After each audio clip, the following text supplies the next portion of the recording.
From First Paw Media, sponsored by Dream Chaser Leadership in Anchorage, Alaska. This is the Peak Experience Podcast. Here we talk about leadership, team building, strategic management, and organizational development. Visit our website, peakexp.org. Now, here are your hosts, Robert and Michelle Forto. Hello and welcome, everybody. This is Robert for the Peak Experience Podcast. And tonight I am joined by my co-host for this series, Dr. Latoya Skinner. Latoya, how's it going today? It's going great, Robert. How are you doing? Things are well. The holiday season is upon us. And I am sure, like me, everything is kind of hectic in your life right now. Is that right? Absolutely. Everything is running together.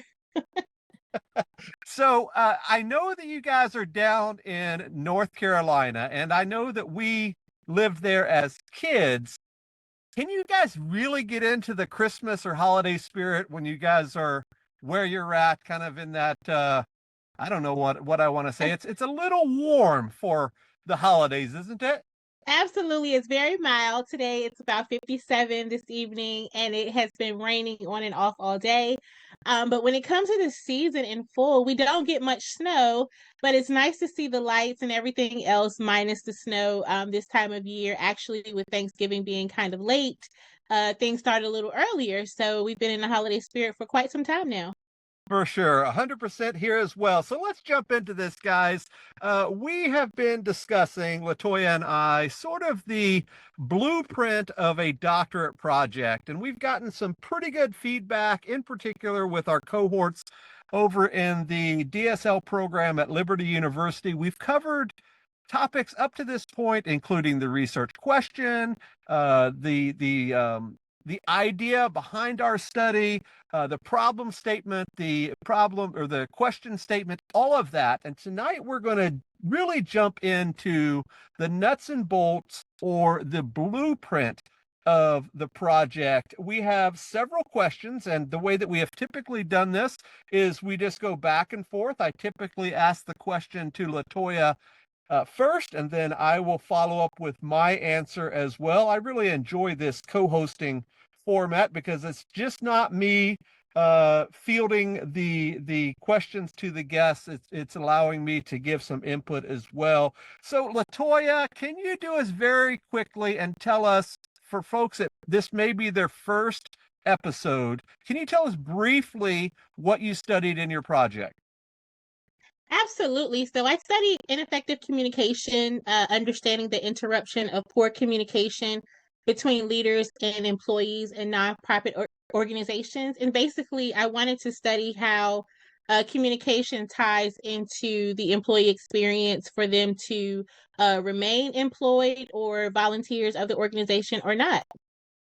And I studied transgenerational succession in a family firm focusing on an emerging female leader. And I thought that that was a pretty good topic as I went into this, but I quickly realized I pigeonholed myself into a very tight project by having all of those parameters. But I was a little bit biased going into it because we are a small family-owned business that has a daughter that is going to take over, and we live in Alaska. So with that, it was interesting to study that, but I'm glad that I expanded on that a little bit and went into some different areas as well. So let's jump right into this, Latoya. I'm going to ask you the first question. Remember, we're talking about blueprint here, mainly the research framework, and that revolves around concepts, constructs, the actors, or what's happening in the study itself,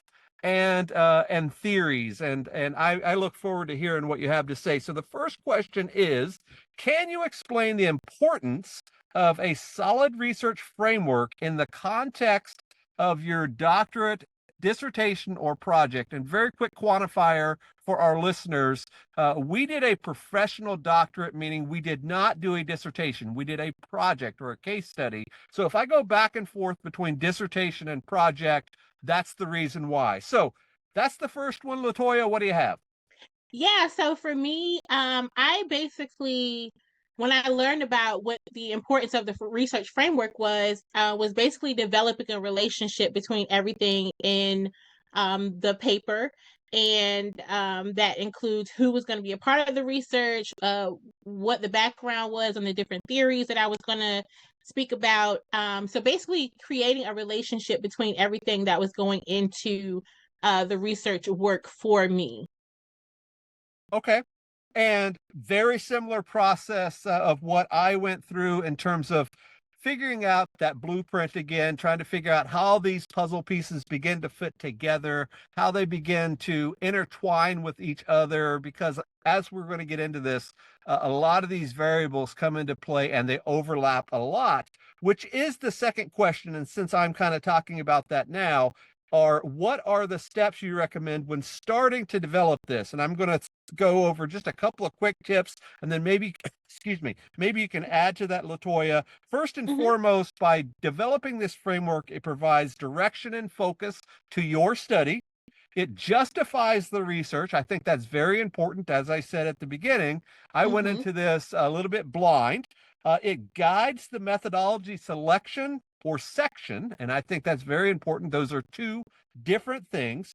It enables coherent interpretation. And remember, guys, when you're doing a dissertation or a project, you are literally trying to answer questions that other people can read about and hopefully act on. In our case, a professional doctorate, meaning we went to a business, we said, hey, what problem do you have? How can I help you solve it? So on and so forth. And in a dissertation, we looked at the literature and tried to figure out, okay, how does this relate to research? Lastly, it strengthens the credibility and rigor of your project, and obviously it facilitates the findings, how you can get your message across. What do you think, Latoya? Did I do a pretty good synopsis of this? I think you did great. I think basically what you're doing, if you were making a cake, you're taking all of the ingredients and trying to combine them into something that's going to give you hopefully something good. And so with the research framework, again, just relationship building and using all of the pieces of the research to come together and make it smooth. You're not using it to your benefit, but you're just going with the research and however the research leads you, and just making sure that there's a relationship between each facet of what's going into your research work. Again, just with who you're surveying, who's going to be a respondent, what company you're going to utilize, all those pieces matter because they matter to the outcome of your research. Yes, and we've talked briefly about the holidays going into this episode, and just this past weekend, Latoya, my wife was making chocolate chip cookies, and you talked about building a cake, and it was Sunday afternoon. You know how it is after a day of doing whatever you do, and she says, "I'm going to whip up a batch of cookies," and got all the dough made and everything, and she realized, oh my goodness, it called for, I think, 2 sticks of butter, and she only put one in. And she made the first batch, and she says, try these, what do you think? And I said, they're okay, but they could use something. And she's I missed a cube of butter. And that's exactly what we're talking about here, and we're going to jump into this in a second. If that metaphorical butter is a construct or a concept or a theory, if a piece of that is left out, that can really hinder your research. Am I right?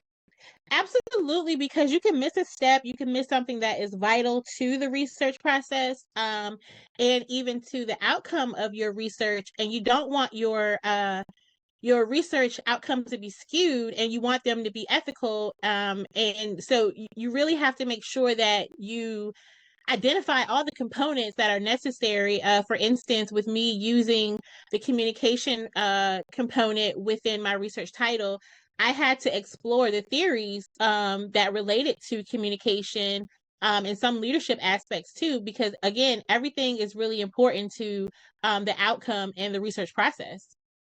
Yes, and speaking of those theories, that is what we're jumping into on this next question, the theoretical foundations. And the question is, it's a two-parter. How did you select the appropriate theories to underpin your research framework? And secondly, what challenges did you face in aligning these theories with your research? Oh, that is a really good question. I cannot say that it was easy to identify the theories.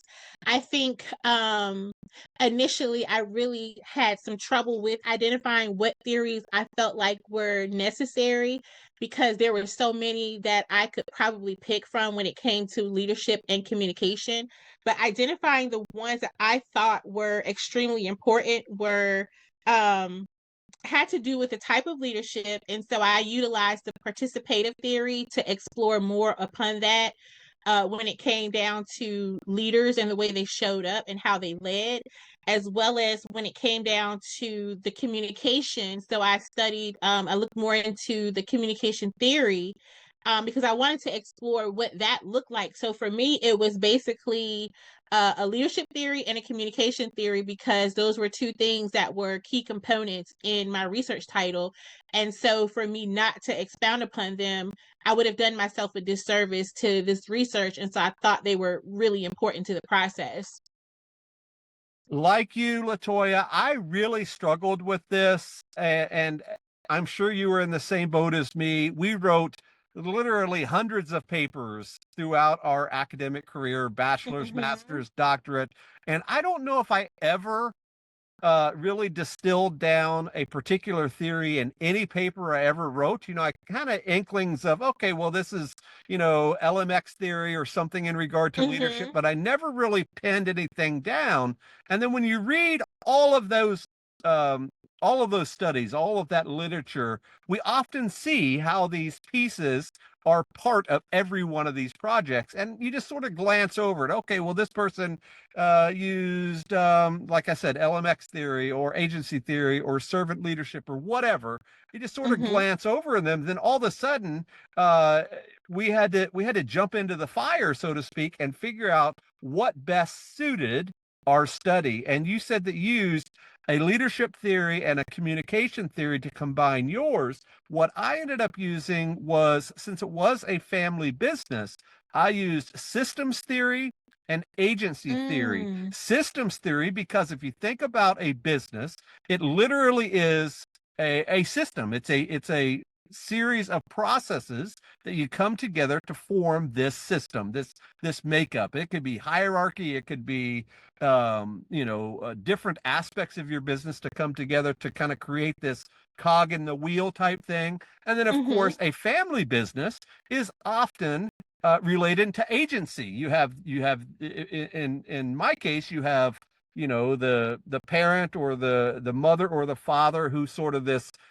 founder of this process, and then you have this successor, in our case, the female.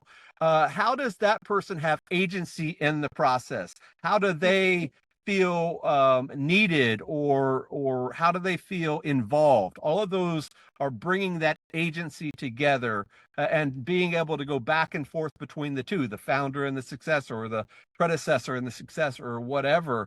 And having that theoretical framework, having that blueprint, as we talked about, allowed us to figure out, okay, well, this works here, and then how does that relate to not only the framework but the literature? Anything else on theory before we move on to concepts and constructs?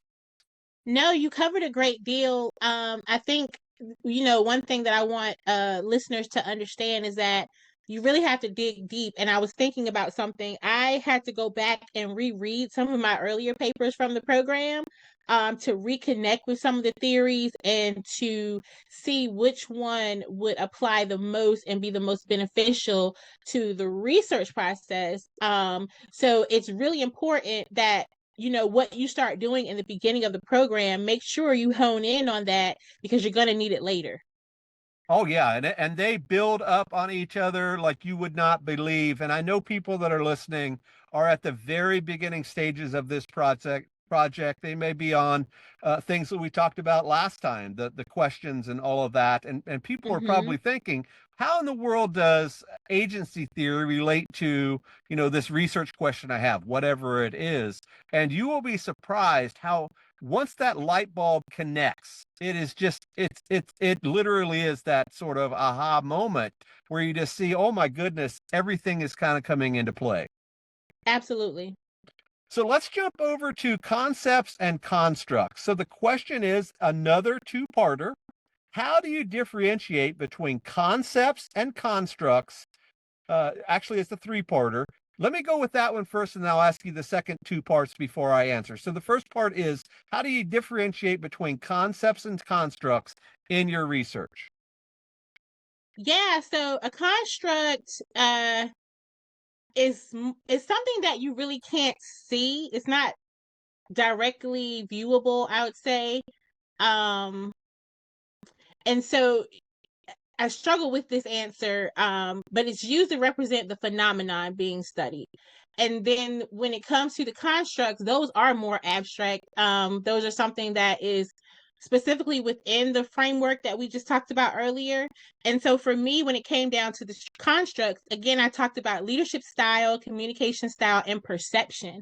That was something else that I added within the constructs for me, because I felt like when it came down to the three groups that I was looking at that were considered actors, which I think we'll talk about later, perception was something that was really important for me to understand, because again, my research was focused on how this related to turnover. And so a lot of that had to do with the way that volunteers perceive things from leaders. And so for me, that was important to make sure that I added on as a construct. So let's make this really clear, Latoya. You said something very key. You said that concepts or constructs, one of them was kind of unseen. What was that again? A construct. A construct. Okay, yep. I agree with you there. Much like and it's just so amazing. And here we are all this way. I said this last time. I have not had a chance to read Latoya's work, and I don't think she's had a chance to read mine as well, but we are so much on the same page.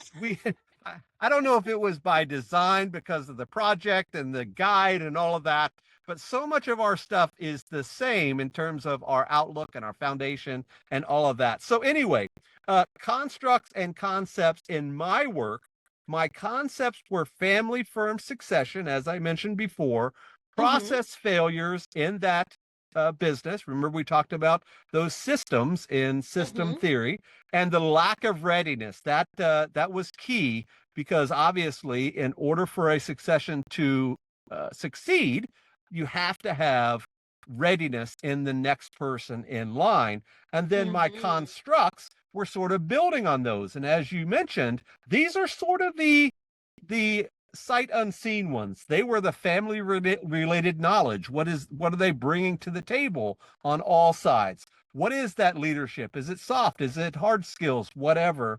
And then the organizational development, the culture, the ideals, the mission, the vision, all of these sort of things that bring everything together are those constructs. So the next part of this, Latoya, is, can you share an example on how you organized a construct in your research?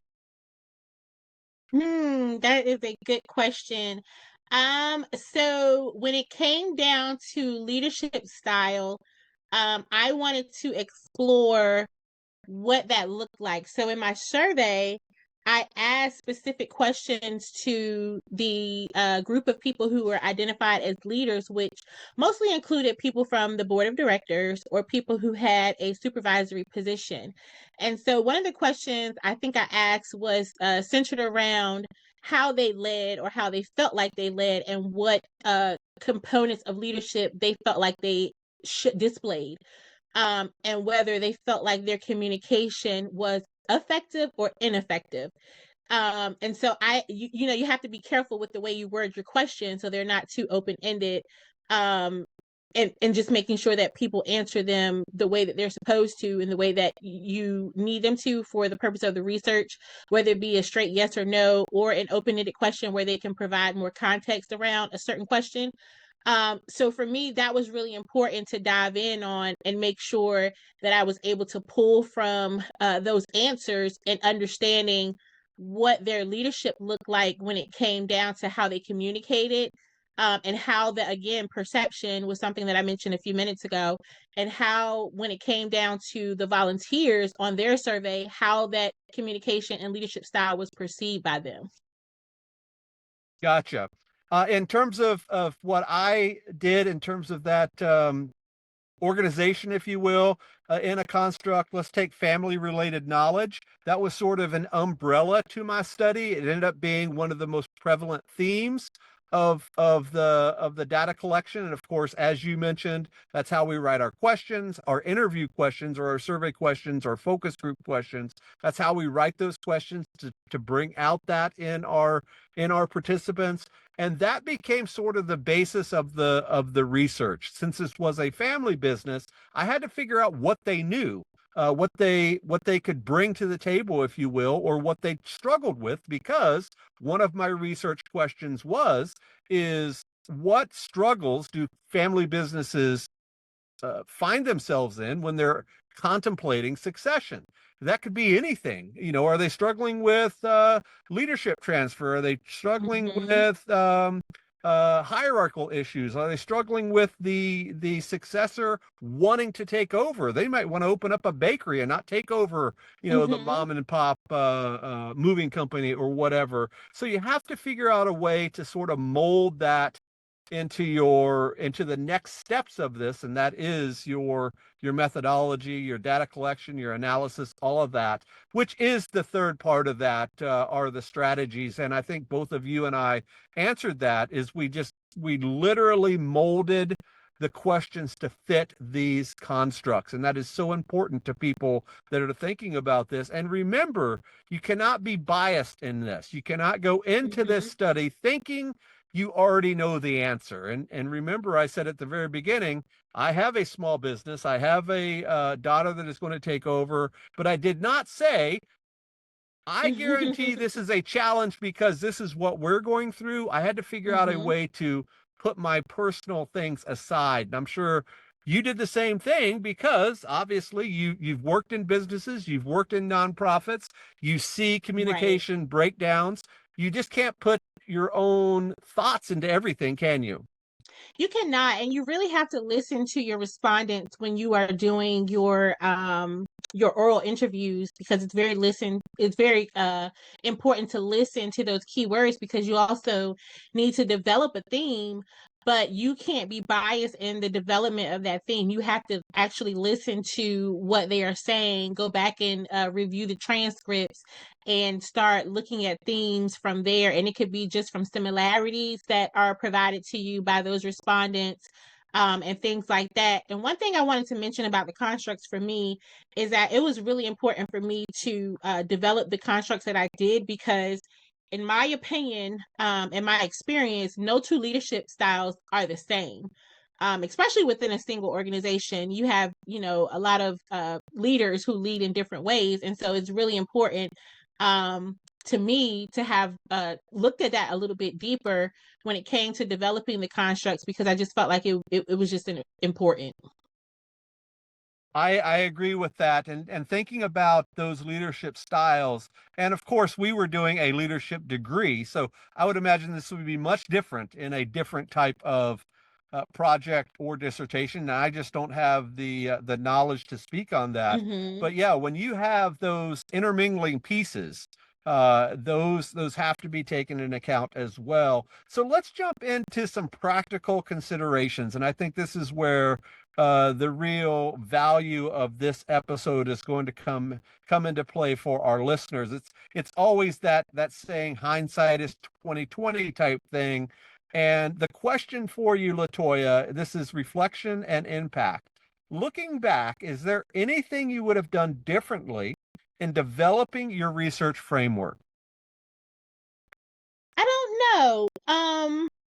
Just speaking candidly, I don't think so. Because again, this was just a challenging thing to do.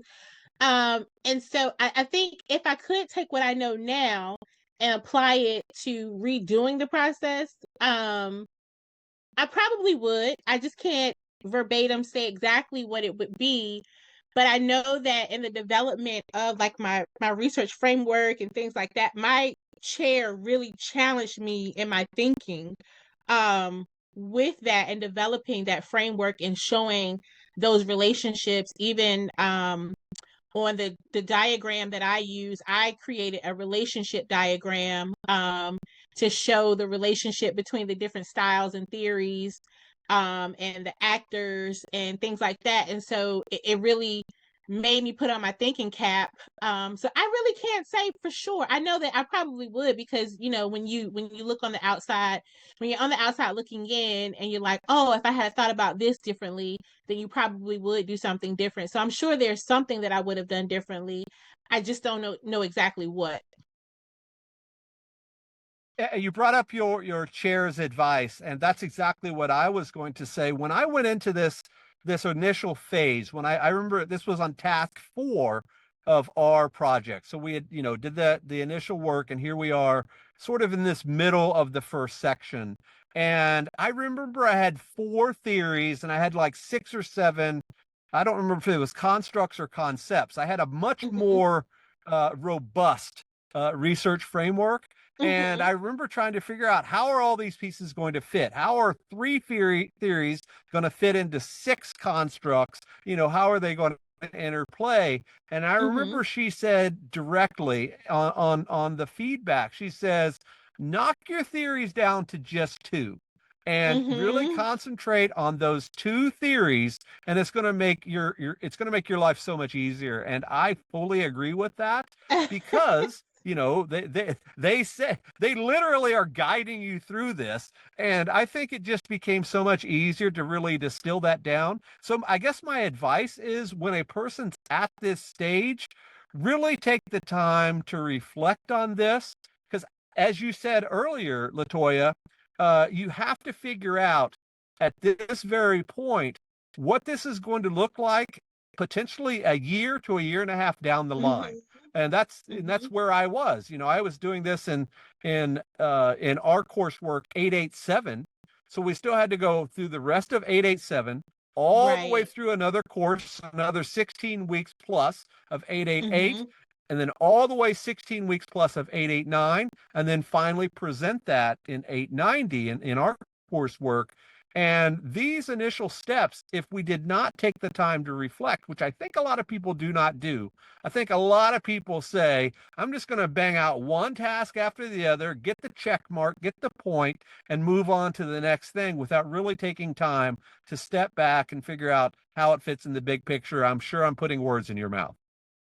Yeah, I 100% agree. And I was going to say that I won't say that I did the bare minimum, but I did what my chair advised me to do, which was to keep it simple without too much complexity, because then you start kind of swaying and not doing the best job that you possibly can by making it too complex. And so I agree with you when it came down to just those 2 components. That's exactly what I did.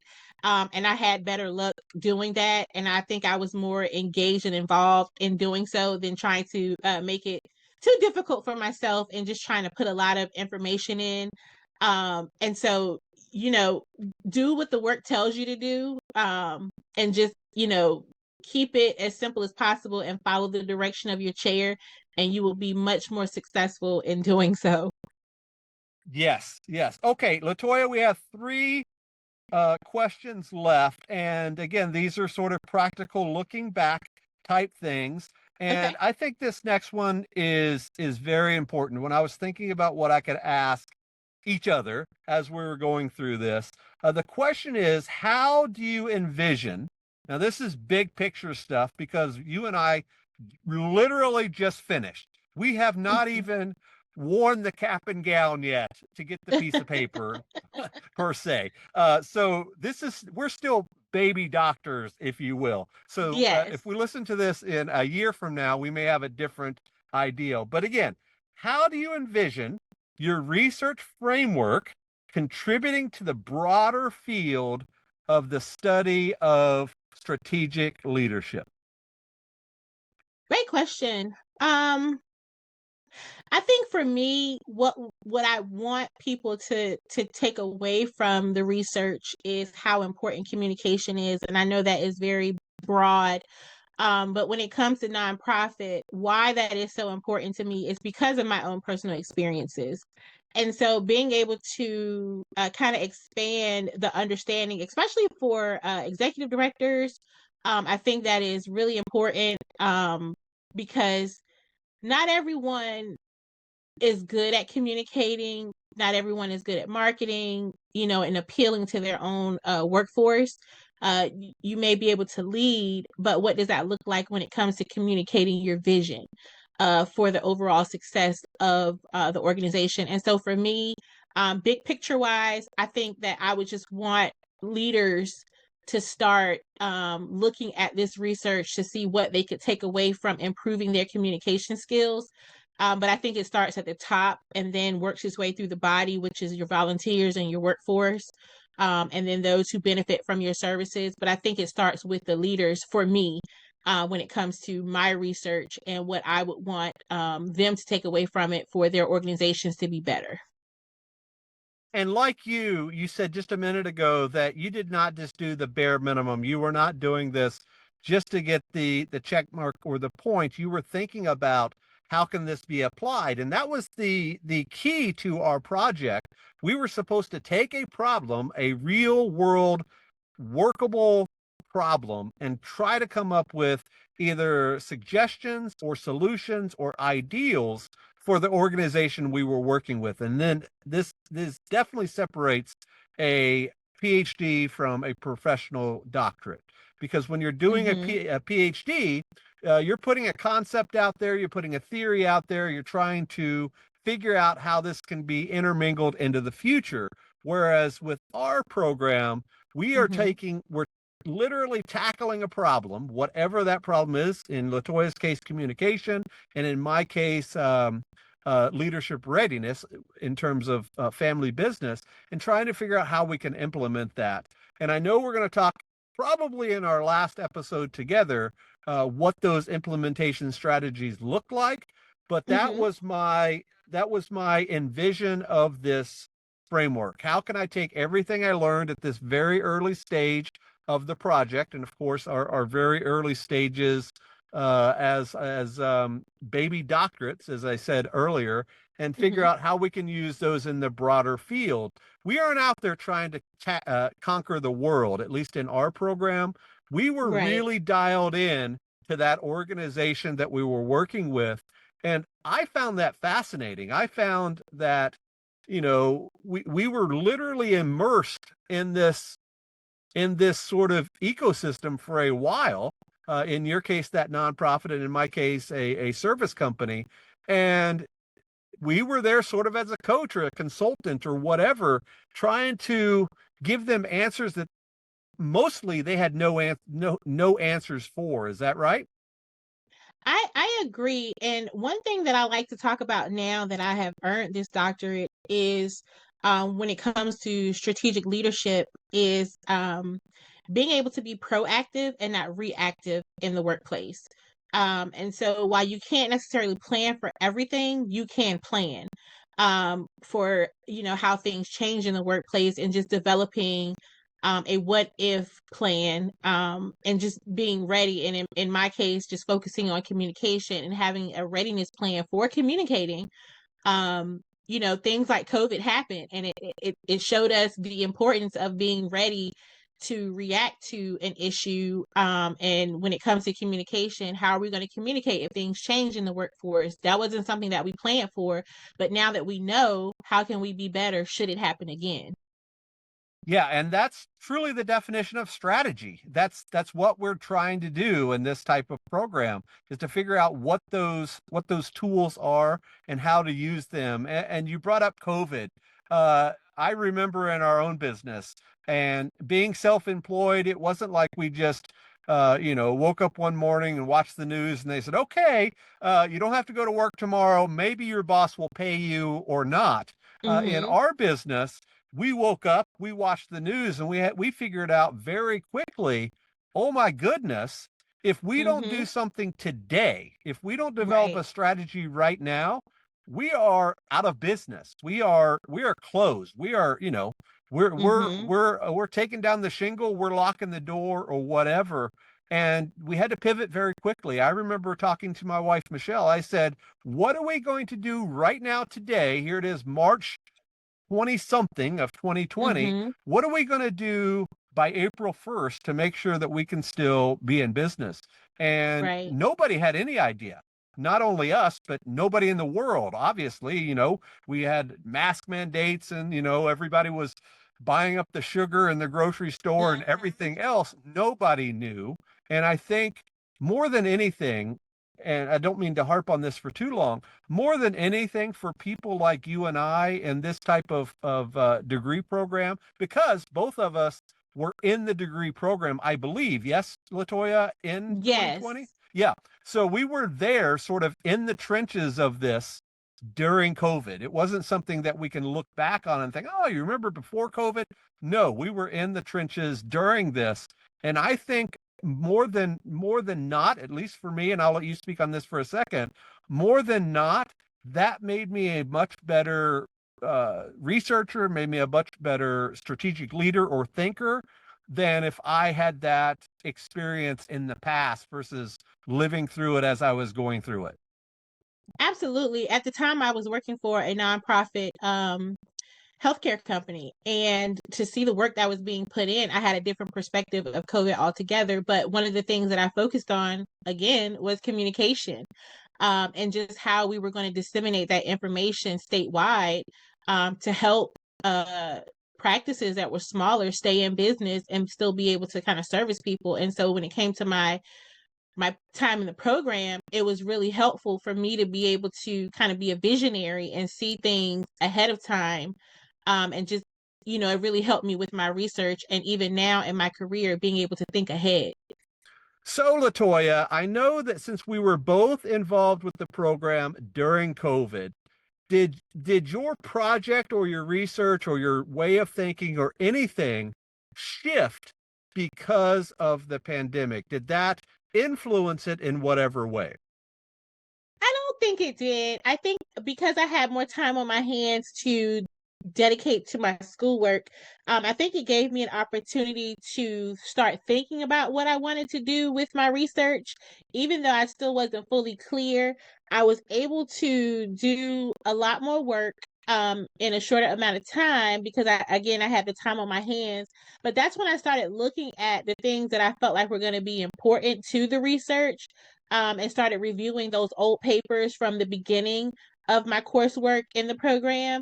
So I can't say that it definitely did, but it gave me the opportunity to start thinking about things. Yeah, I agree with that. I remember specifically, since this was a small business, a small family business research that we were thinking about. I remember when I was in the later stages of developing my interview questions, how I could word those if something else like COVID happened again. Because, like you said, almost every company in the world was not prepared for something like this. It was something that happened overnight, and all of a Mm-hmm. sudden, as everyone listens knows, the world changed, and we had to figure out how to pivot. And Absolutely.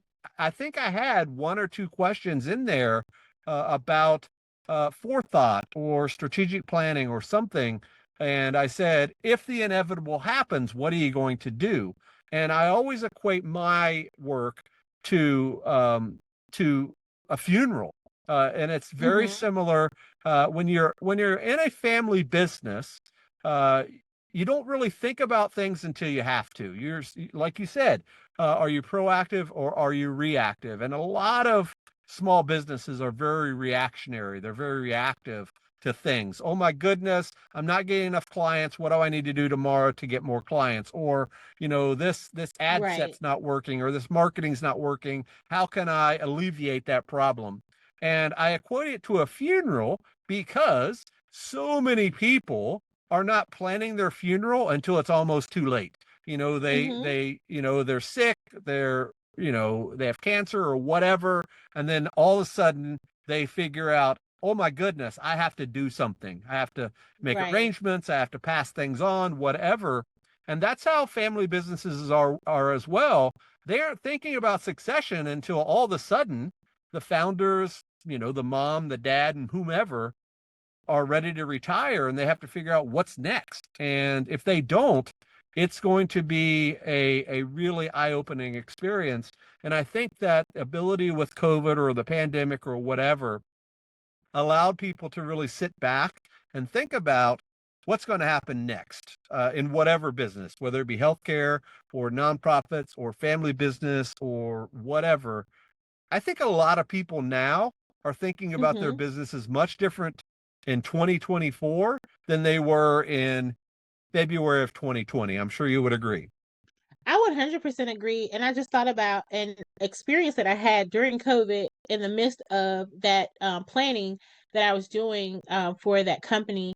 And I remember being on a call where we were trying to come up with something to pass out to our network. And I remember one company, one center was working on a succession plan, much to what you just said. And I remember the director saying, we are now coming up with a plan if something happens to me or if something happens to my co-director, what that looks like. And it's not just for us, but it's for the future. And that's when I started thinking about things differently as a strategizer because, again, we didn't expect that, but here we are. Yep. Yep. Yep, I agree. Okay, here we are. Last question. And this is again kind of big picture, foresight, future directions type stuff.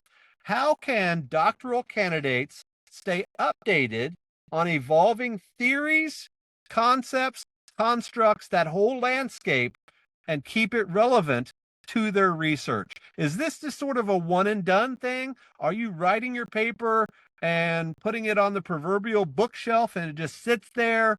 What should doctoral candidates do now that they are done? Yeah, I think for my suggestion is to stay up to date on different theories and concepts as you stay in the business, as you stay connected to your research topic. For me, I plan to stay in nonprofit management. And so for me, it's going to be important to stay up to date on those concepts and theories because they do change over time and there are new ones added. And so for me, that's going to be really important to stay abreast of those, just so I can connect to those and understand the world around me. I think staying well informed is always to the best of any individual's knowledge because knowledge is something that no one else can take away from you. And so once you have it, it's yours to maintain. And so I think that that's really important. So are you doing anything now? I guess the question is, and this is going to be enlightening, I think, to both of us. Have you gone on to Google Scholar or the school library or anything after you're done? No, I have not yet. Maybe in a few months. I have a note on my calendar to reach out to my company that I did my research with to see how things are going with them. But I'm gonna give myself a little break. But come before summer of next year, after it's been a little while, I think I'll go back and look at the library, see what they have new, and look and see what the world has to offer on Google Scholar because it is an informative tool, I will say. And so just learning if there are any new concepts or any new practicums that have come into play when it comes down to these leadership styles and theories, as well as communication. Just because I think those are ever changing, they're ever evolving, and we're going to always need leaders. We're going to always have communication.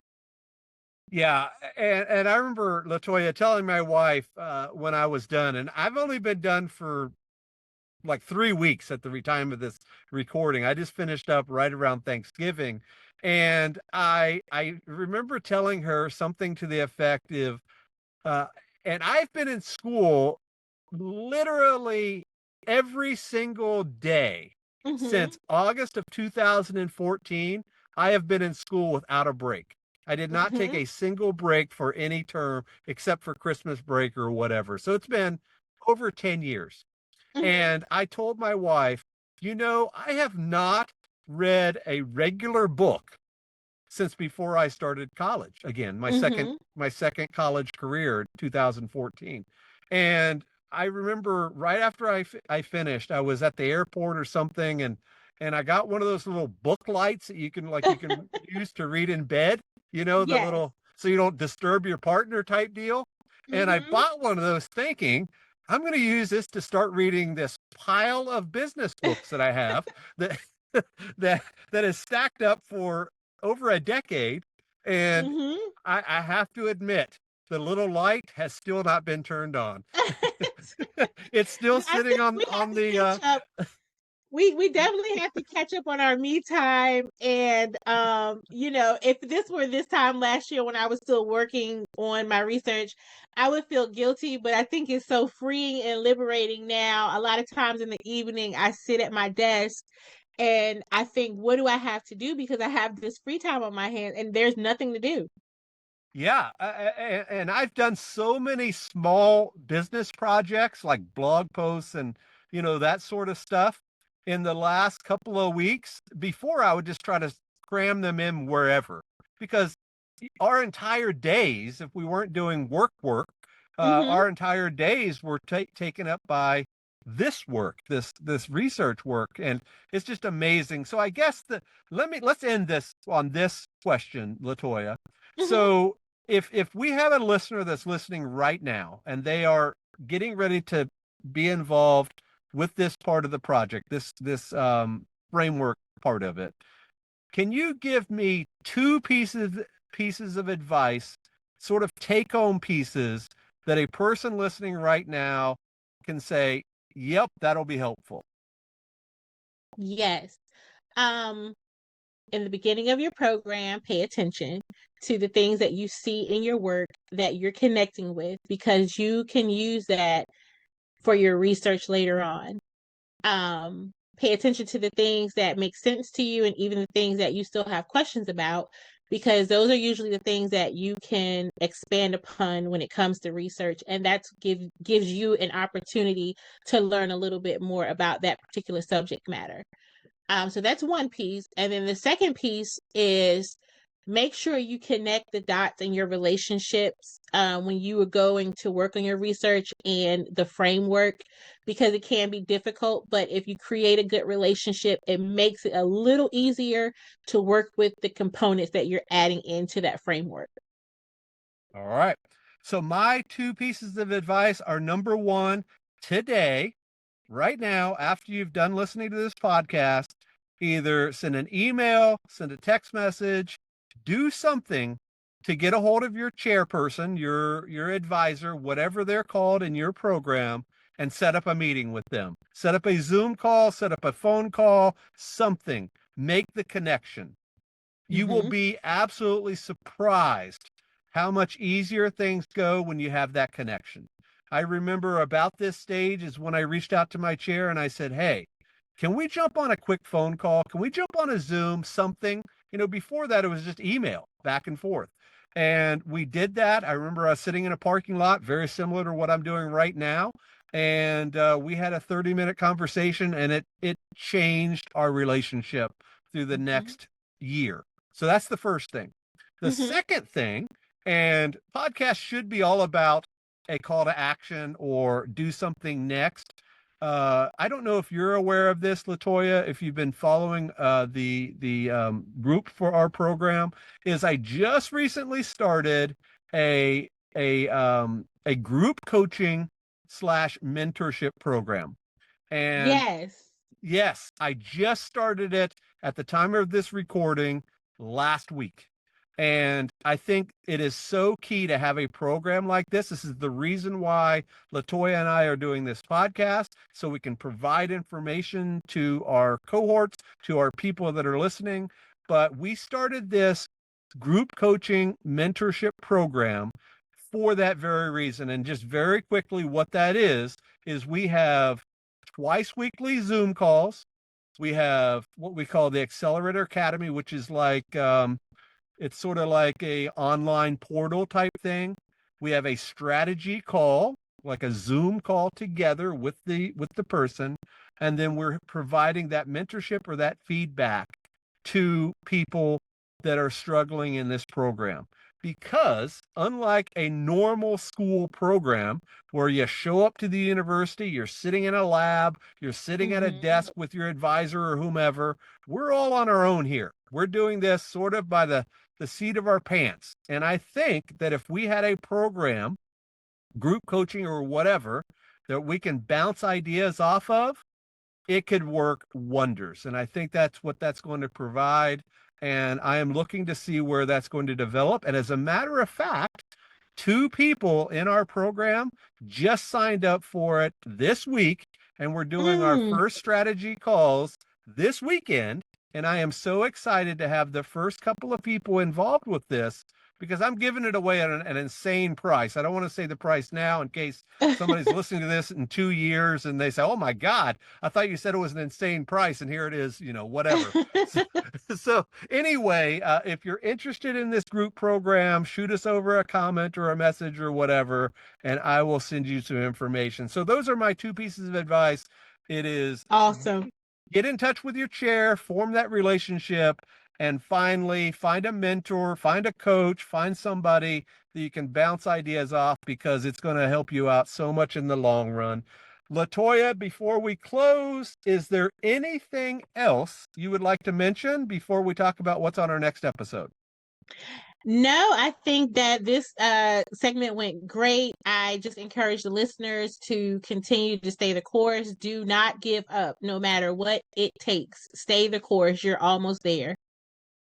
You are almost there. Definitely keep the eye on the prize. I think that is so important to think about. So on our next episode is probably one of the issues where I am seeing the most struggle in the program, and that is the literature review. This is a key component in a doctorate dissertation, in a doctorate project, in a master's thesis, in a cohesive research paper.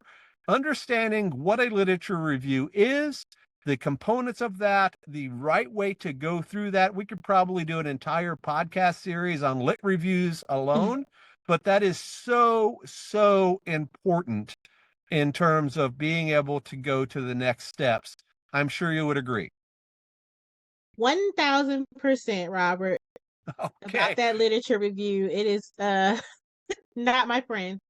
Not your friend. And I have a story to share about mine on our next episode that I'm sure our listeners will absolutely love. So on behalf of my co-host, Dr. Latoya Skinner, this is Robert Forto for the Peak Experience Podcast. We will see you guys next time. Goodbye.